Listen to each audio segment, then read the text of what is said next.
성경이 되는 정말 그 가장 실질적인 유익 중에 하나가 더할 나위 없이 우리의 실체를, 우리의 있는 모습 그대로를 그대로 보여준다는 데 있습니다. 오늘 말씀 속에서 우리가 가인의 모습을, 여러분 오늘 말씀을 보면서 이 가인 나쁜 놈, 나는 아벨이야 이러는 사람 혹시 계십니까? 예.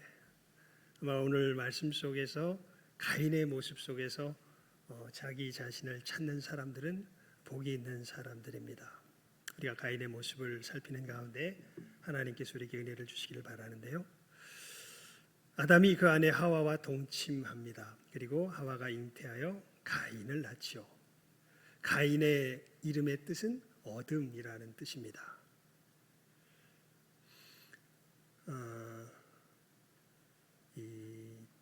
이 말씀을 가만히 보고요. 또 4장 1절에 보면 이렇게 표현되어 있죠. 우리 성경에는 이렇게 번역이 되어 있는데 내가 여호와로 말미암아 등남하였다 하니라. 여기 여호와로 말미암아라는 말미암아로 번역된 이 말이 케라는 히브리 말 전치사입니다. 이것은 사실 주된 뜻이 뭐뭐로 말미암아라는 뜻이 아니라 뭐뭐 같이라는 뜻입니다. 그러니까 사실 이렇게도 번역할 수 있어요. 하와가 가인을 잉태하여서 낳으면서 내가 하나님처럼 등남하였다, 아들을 낳았다, 이제 이렇게 표현한다고도 볼 수 있습니다. 그리고 어둠이라는 말을 우리가 생각할 때 우리가 뭘 생각할 수 있냐면 하나님께서 그 뱀을 저주하실 때에, 선악과 사건 이후에 뱀을 저주하실 때에 여인의 아들이 태어나서 뱀 너의 머리를 부서뜨리고 너는 그 여인의 아들의 발뒤꿈치를 상하게 할 것이다, 이런 예언을 하신 것을 여러분들 말씀을 하신 것을 기억하죠. 그러니까 가인 이렇게 이름을 붙인 걸 볼 때 아마 하와는 상당한 기대와 소망 속에서 이 아들이라면 하나님께서 약속하신 이 뱀의 머리를 부술 그 일을 할 아들일 거야, 아마 뭐 이런 식의 소망 내지는 기대가 담겨 있었던 것 같습니다. 그래서 이 아들을 낳고서 가인 얻었다라는 표현을 그 아이의 이름에다 붙였죠. 그리고 또 아벨을 낳습니다.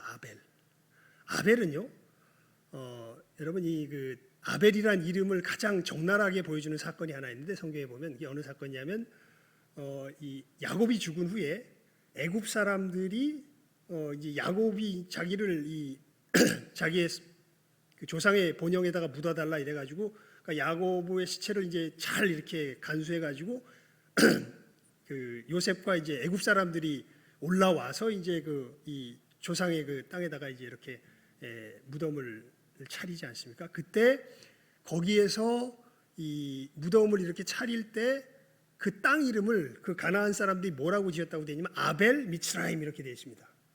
그러니까 그 미츠라임은 애굽을 뜻하는 히브리 말이거든요. 근데 아벨이란 말이 뭐 탄식, 통곡 뭐 그런 겁니다. 그러니까 애굽 사람들이 와서 뭐한 곳이다, 이 통곡한 곳이다, 탄식한 곳이다, 그 뜻이 사실은 이 아벨이라는 말의 뜻입니다. 그러니까 하와가 아들을 낳고 가인을 낳고는 얘가 우리를 뱀의 이 권세에서 구원해줄 그 아이일까라는 기대 속에서 가인이라 이렇게 이름을 붙였다면 아벨을 낳고서는, 그러니까 우리 그 이름 중에 그런 이름 있죠. 딸 이름 중에 한심아 이런 이거보다 훨씬 심한 겁니다, 사실. 탄시가 슬픔아 이게 아주 어마무시한 이름을 사실은 그 가인과 아담과 하와가 이제 아벨에게 지어준 거죠. 근데 이 둘이 자랍니다. 둘이 자라서 어떤 일이 벌어지냐면 이제 가인은 농사를 짓는 사람이 되고요. 아벨은 이제 양을 치는 사람이 됩니다. 세월이 지난 후에 둘 다 여호와께 이제 예배를 드립니다. 제사를 드리는데요. 근데 여러분 이 의외의 상황이 벌어집니다. 이 한심이의 제사는 하나님께서 받으시는데 이 가인의 제사는 받지를 않으십니다. 우리 4절과 5절 말씀 함께 읽어볼까요? 4절과 5절 말씀입니다. 시작 한번 함께 읽습니다. 시작. 아벨은 자기도 양의 첫 새끼와 그 기름을 드렸더니 여호와께서 아벨과 그 제물은 연락하셨으나 가인과 그 제물은 연락하지 아니하신지라. 가인이 심히 분하여 안색이 변하니.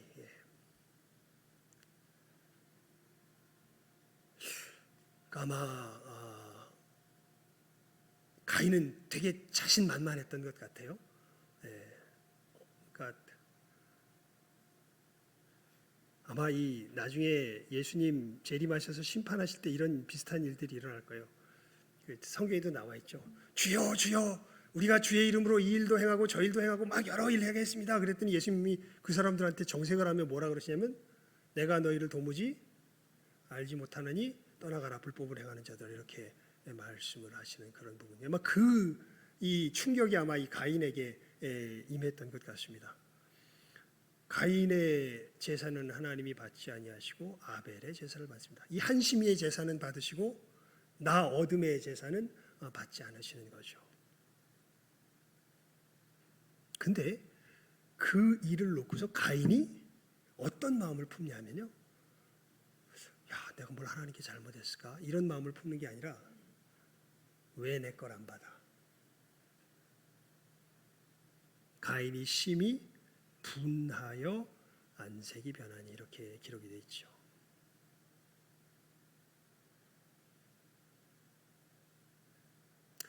여러분, 우리가 잘못을 지적받을 때 우리의 마음이 어떨까요?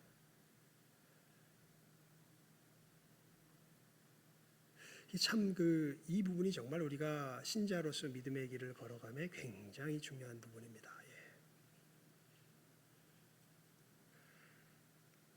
신명기 26장인가요? 신명기 된다. 레위기 26장. 레위기가 27장까지 있을 겁니다. 아닌가? 레위기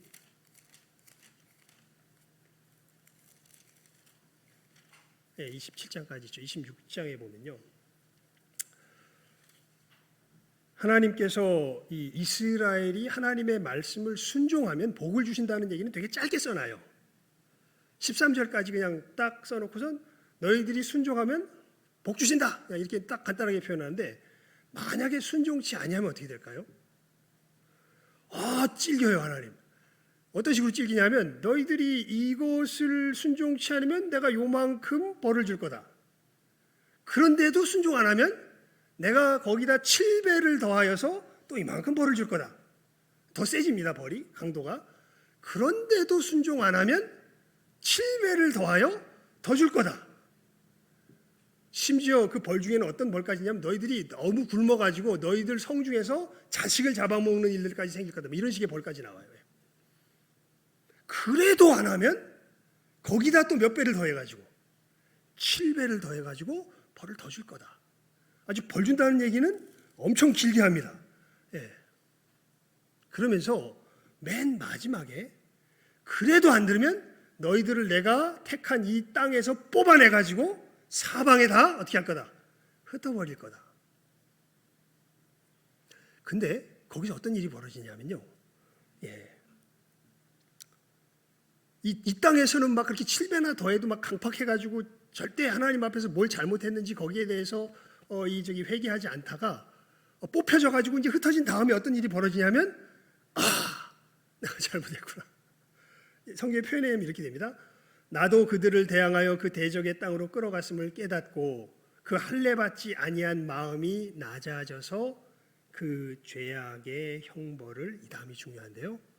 순히 받으면 이렇게 되어 있습니다. 어떻게 받으면? 굉장히 중요해요. 어떻게 받으면? 순히 받으면. 맞습니다 하나님.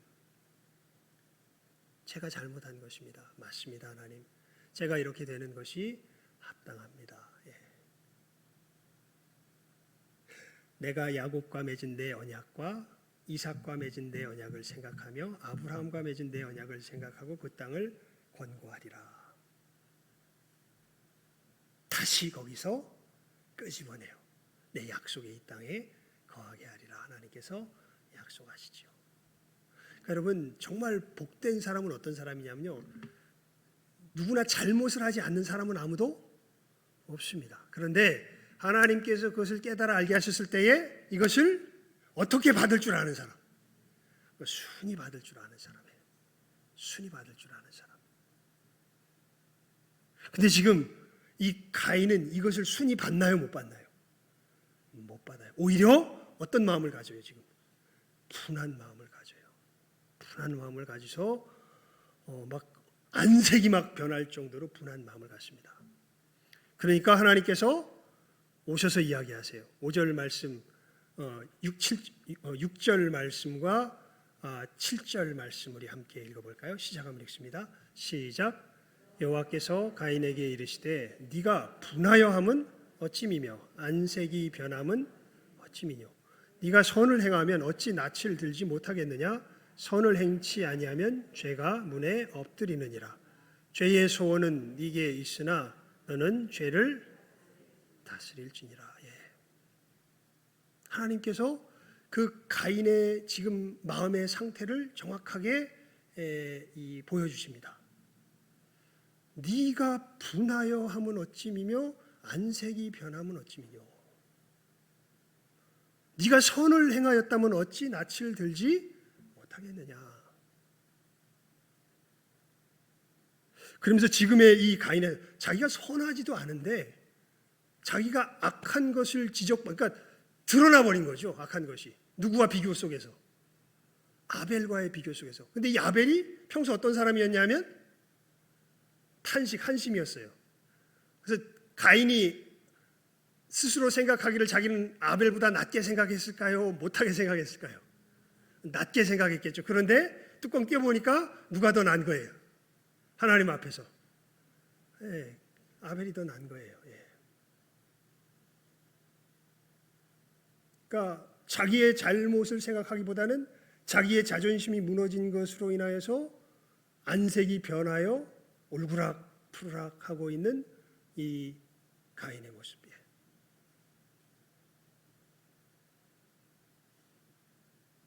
정말 위험한 상태죠.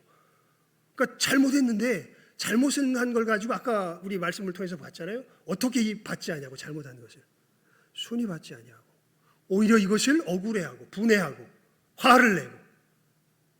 우리가 뒤에 보게 되지만 이 일로 말미암아 어떤 일이 벌어집니까?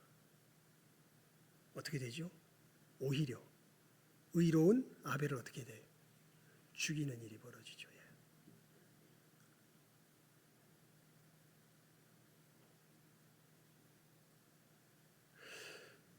지금 자기의 잘못이 드러났는데 오히려 이것을 가지고 분해하고 억울해하는 이 상태를 우리 7절 말씀 다시 한번 읽어봅니다. 시작하면 읽습니다. 시작. 내가 선을 행하면 어찌 낯을 들지 못하겠느냐. 선을 행치 아니하면 죄가 문에 엎드리느니라. 죄의 소원은 내게 있으나 너는 죄를 다스릴지니라. 아멘. 이게 무슨 얘기냐면요, 여러분, 이게 우리나라 말로 이렇게 돼 있으니까 이게 조금 좀 헷갈리는데, 창세기 3장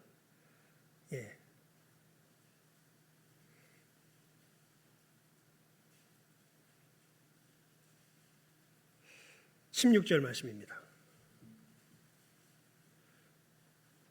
함께 읽어봅니다. 3장 16절. 이제 여인에게 내리는 벌이죠. 하나님께서 선악과를 따먹고 난 후에 여인에게 내린 벌에 나오는 말씀인데 함께 읽습니다. 시작. 또 여자에게 이르시되 내가 내게 잉태하는 고통을 크게 더하리니 내가 수고하고 자식을 낳을 것이며 너는 남편을 사모하고 남편은 너를 다스릴 것이니라. 예, 하시고, 예. 여기 보면 어떤 표현을 주목해 봐야 되냐면 너는 남편을 사모하고 라는 것이 죄의 소원은 내게 있으나, 여기서 죄가 너고 이 소원은 내게 있으나가 남편입니다. 그것만 바뀌고 말이 똑같아요. 히브리 말로 보면. 그러니까 죄는 너를 사모하고 하지만 너는 죄를 다스려야 할 것이니라. 이 똑같은 말이에요. 이 표현 자체가 똑같아요. 히브리 말로 보면. 근데 이것을 이제 우리 번역할 때 이렇게 번역. 그러니까 여러분 이 두 가지를 보면은 이 말의 의미도 알 수 있어요. 여러분 너는 남편을 사모하고 이게 여자들이 남자들을 사모한다는 뜻이 아니에요. 이게 여자들이 남자를 뭐 하려고 한다는 거예요? 다스리려고 한다는 거예요. 그런데 결국은 하나님께서 이 머리와 이 몸됨의 관계를 하나님께서 그러니까 그리스도께서 교회의 머리됨 같이 남편은 아내의 뭐가 돼요? 머리가 된다고 이야기했잖아요. 근데 죄의 결과로 말미암아 우리는 이것을 받아들이질 못해요. 그래서 죄악에 빠지게 되면서 이 하나님께서 주신 너무나 자연스러운 관계를 여자들이 뭐 하려고 그래? 역전시키려고 그래. 그것이 이렇게 표현되어 있는 거예요. 너는 남편을 뭐 하나? 이게 다스리려고 하나? 이제 이 얘기가 그거예요. 죄의 소원은 내게 있으나. 예. 죄가 그러니까 지금 이 상태, 그러니까 가인이 오히려 자기의 잘못을 순위 받지 않고 오히려 이것을 분해하고 억울해하고 울구락 푸르락하는 이 상태가 지금 죄가 너를 뭐 하려고 한다? 다스리려고 한다. 그런데 너는 오히려 이 죄를 어떻게 해야 된다? 다스려야 된다. 가인아, 이렇게 하나님께서 지금 이 가인의 상태에 대해서 하나님께서 경고해 주시는데 이 경고를 듣고 가인이 어떻게 합니까? 우리 8절 말씀 읽어볼까요? 시작. 가인이 그 아우 아벨에게 고하니라. 그 후 그들이 들에 있을 때에 가인이 그 아우 아벨을 쳐 죽이니라.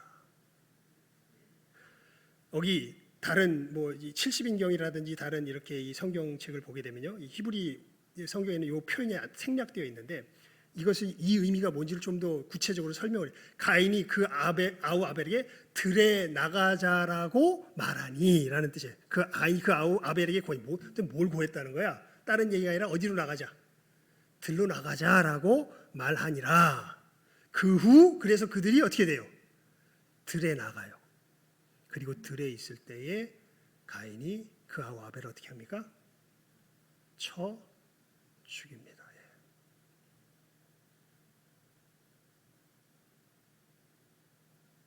여러분 참 이 모습을 보면 우리 인간 세상의 단면을 보는 것 같죠. 우리들의 삶의 모습의 단면을 보는 것 같습니다. 예.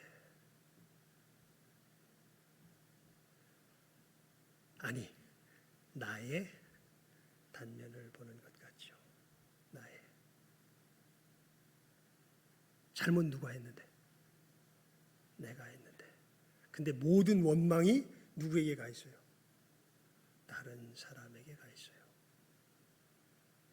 그리고 심지어 내 잘못의 모든 죄를 그 사람에게 다 덮어 씌워가지고 그 사람을 뭐 해버려요? 죽여버려요.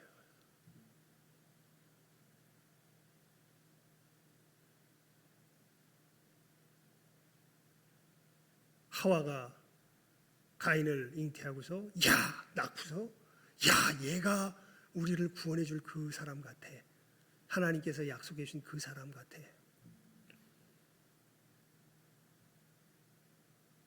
그 사람에게는커녕 가장 어떤 모습을 보여줍니까? 마귀스러운 모습을 가인이 보여주는 것을 우리가 말씀 속에서 보아 알게 되죠. 여러분, 뭐 해야 돼 말아야 돼 이야기를 하기 전에 이 모습을 딱 보는 순간 여러분 정말 우리에게 은혜가 있는 사람들은요, 이게 누구 모습일까요? 이게 내 모습 아닙니까? 예.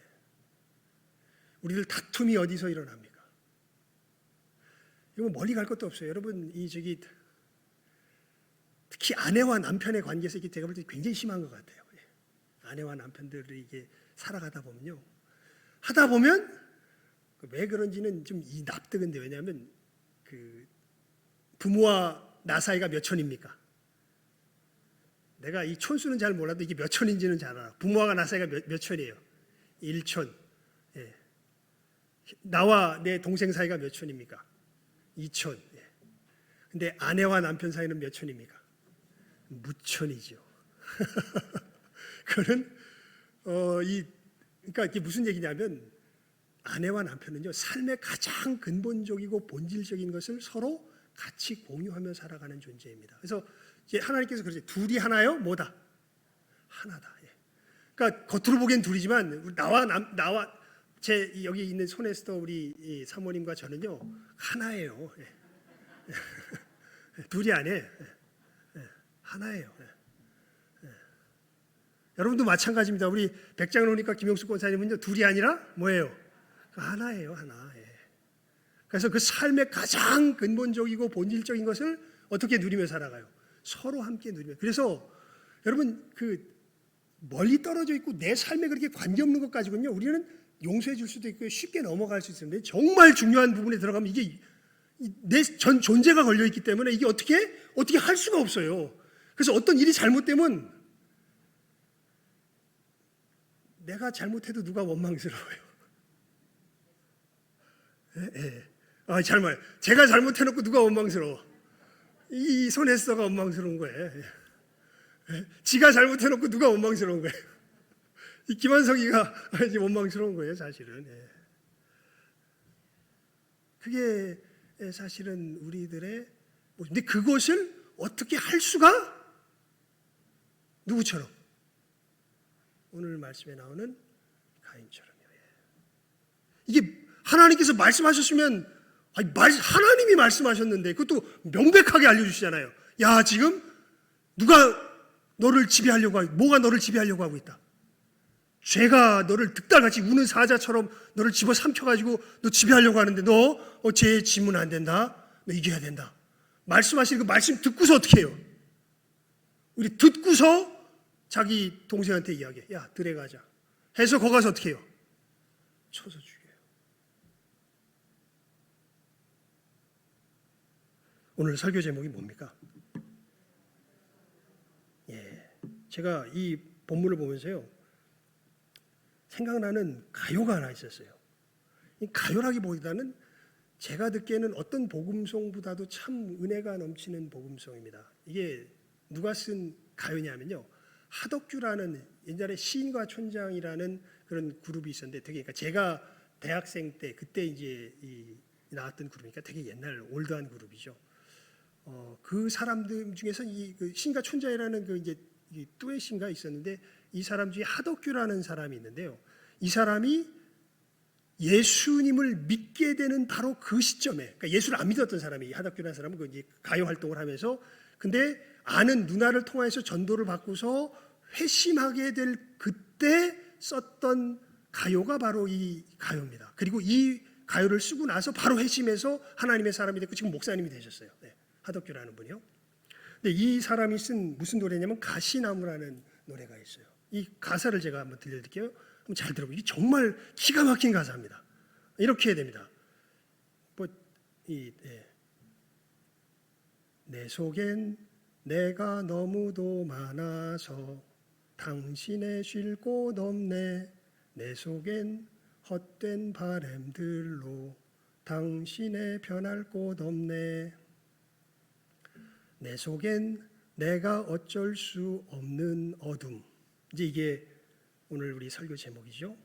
당신의 쉴 자리를 뺏고 내 속엔 내가 이길 수 없는 슬픔 무성한 가시나무 숲 같네.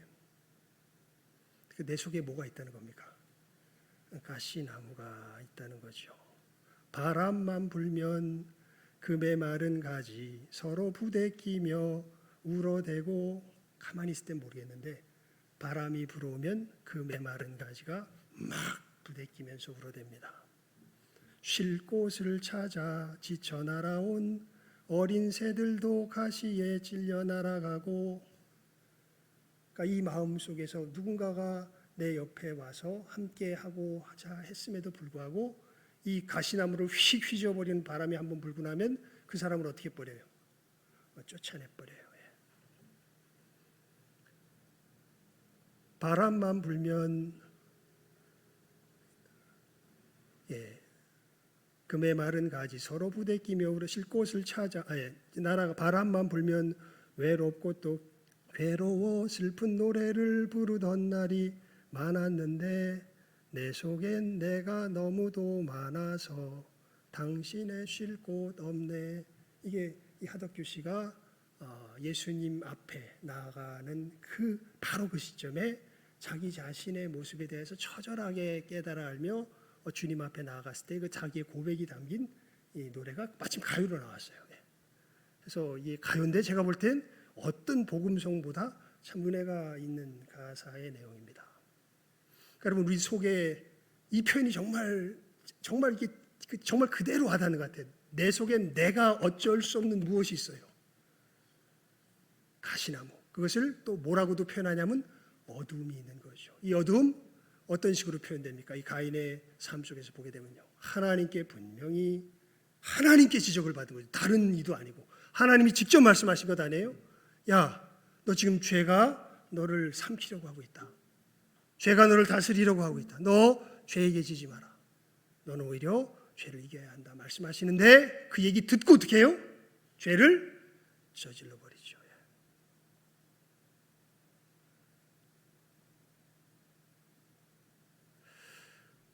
그래서 여러분 예수님 그러셨어요. 심령이 가난한 자는 복이 있나니 천국이 저희 것이며 애통하는 자는 복이 있나니 저희가 위로를 받을 것이며 의에 줄이고 목마른 자는 복이 있나니 저희가 배부를 것이며 내가 의인을 부르러 온 것이 아니라 죄인을 불러 회개시키러 왔노라.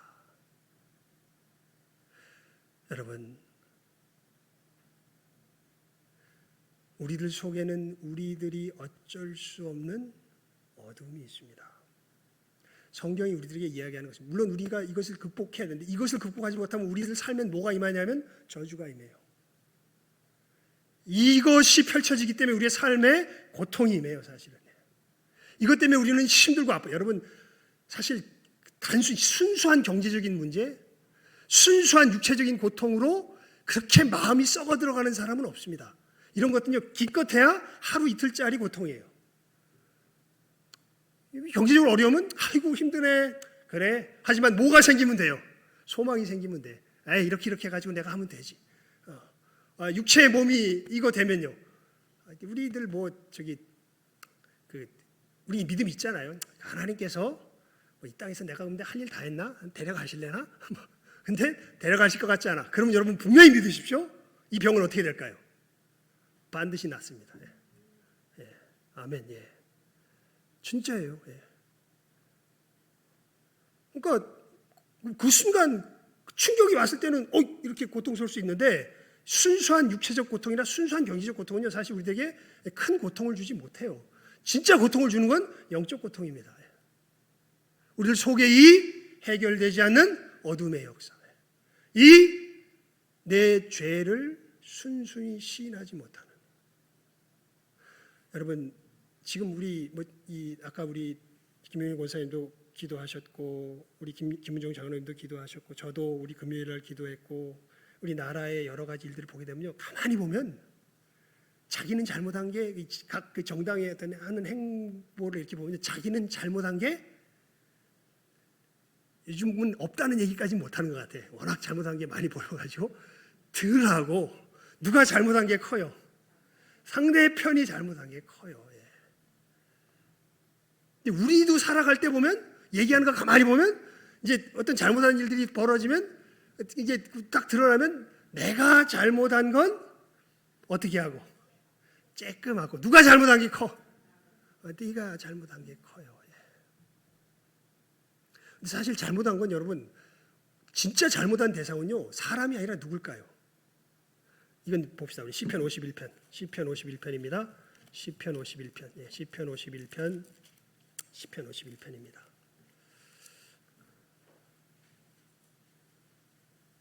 4절 말씀 함께 읽어볼까요? 3절과 4절입니다. 3절과 4절 말씀 시편 51편 3절과 4절 말씀입니다. 시작은 함께 읽습니다. 시작. 대전하는 내 죄과를 아오니 내 죄가 항상 내 앞에 있나이다. 내가 주께만 범죄하여 주의 목전에 악을 행하였사오니 주께서 말씀하실 때 의로우시다 하고 판단하실 때 순전하시다 하리이다. 아멘. 자, 여기 다윗의 고백을 보면요, 여러분, 다윗이 정말 죄를 심하게 범한 사람은 누구예요? 우리아죠. 그 아내를 뺏고 심지어 자기의 잘못이 들통날까 봐 이 가인과 똑같은 짓을 했지. 그 우리아를 어떻게 버려요? 죽여버리죠. 그러면은 다윗이 정말 그 상황을 생각하고 썼다면, 정말 내가 우리아에게 가장 크게 범죄하여 그의 목전에 악을 행하였사오니 주께서 말씀하실 때 의로우시다고 주여 저의 죄를 씻어서, 이렇게 고백해야 좀 정상적이지 않겠어요? 근데 지금 다윗은 뭐라고 지금 자기의 죄를 고백하냐면, 내가 누구께만 범죄하여. 그러니까 그렇게 간음하고 억울하게 모함시켜서 죽인 그 죄를 범했을 때 그 죄의 가장 큰 피해 대상자가 누구라는 거예요? 우리아가 아니라 누구라는 거예요? 하나님이시라는 거예요. 하나님께 저지른 죄에 비하면 우리아에 대한 것은 없는 것처럼 느껴져요. 그래서 우리아에게 잘못 안 했다는 뜻이 아니라, 진짜 죄악은 우리아라기보다 누구에게 범했다는 거예요? 하나님께 범했. 여러분, 우리가 죄를 범할 때 죄의 진짜 큰 피해를 입으시는 대상은 누구세요? 사람이 아니라 누굴까요? 사람은 2차적이에요. 기껏해야. 그 죄를 짓지 말라고 우리 양심 속에 하나님의 법을 새겨주신 그 하나님이 가장 크게 뭘 받으세요? 피해를 받으세요.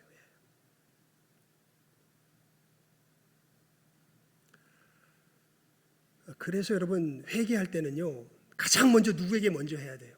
우리가 죄를 저질렀을 때는 하나님께 먼저 해야 돼요. 하나님께. 하나님, 제가 거짓말을 했습니다. 하나님, 제가 살인을 했습니다. 하나님, 제가 음란한 짓을 했습니다. 하나님,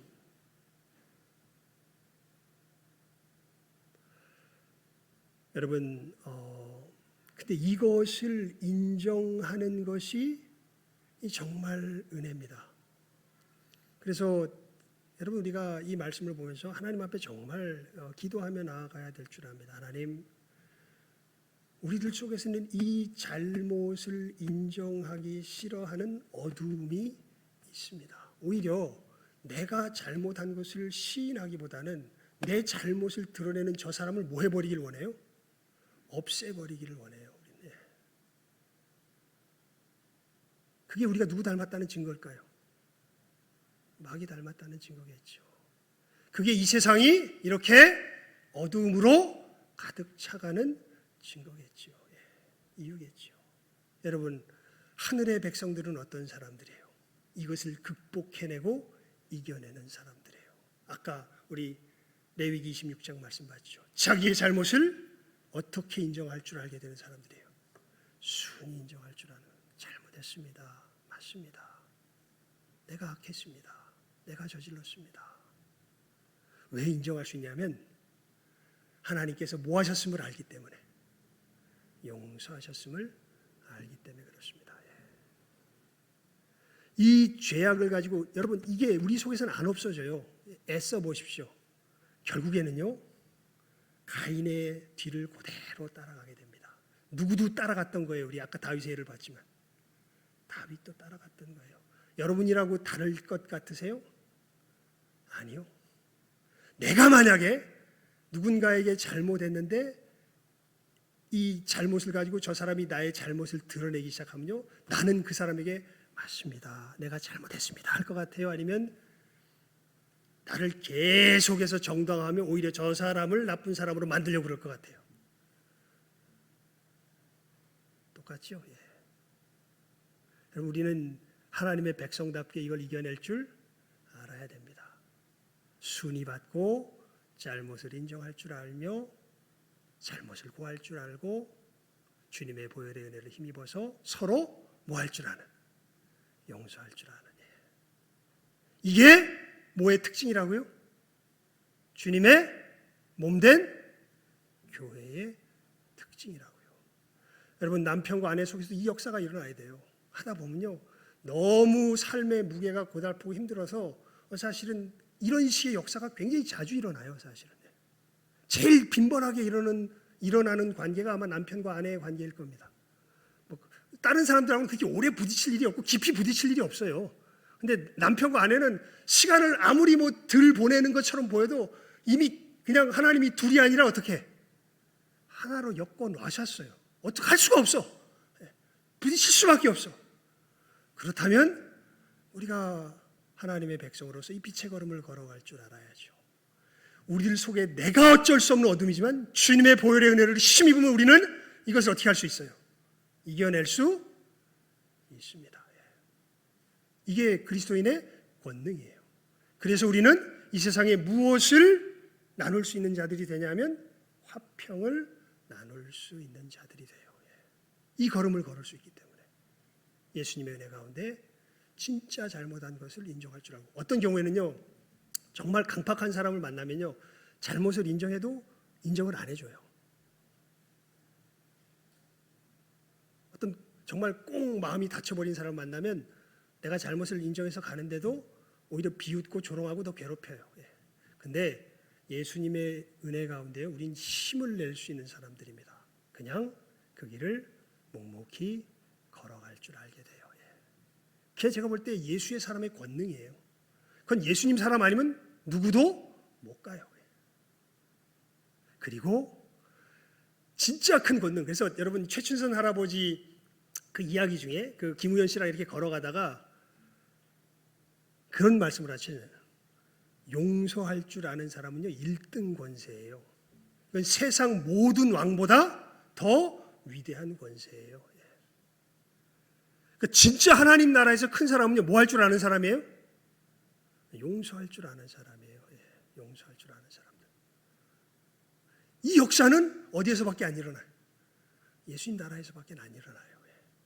예수님 나라 딱 떠나가면요 다 겉으로는 어떻게 얘기했는지 몰라도 지가 잘못해놓고 남 나쁜 놈 만들어버리고, 자기 잘못 드러내려면 남 죽이고 하는 게 이 세상 살아가는 원칙이에요 사실은. 하지만 우리는 건짐을 얻었습니다. 내 안에 이 어쩔 수 없는 어둠에서 누가 건져내셨어요? 예수께서 건져내셨어요. 믿으십니까? 예, 그렇다면 우리 믿음의 걸음, 이 주님께서 알게 하신 십자가의 용서의 걸음, 이 사랑의 걸음, 이 화평의 걸음, 우리의 삶 가운데서 믿음으로 힘차게 전진하며 걸어가실 줄 아는 이 시간 함께하는 우리 모든 귀한 영혼들 다 될 수 있기를 주님의 이름으로 축원을 드립니다. 기도하겠습니다.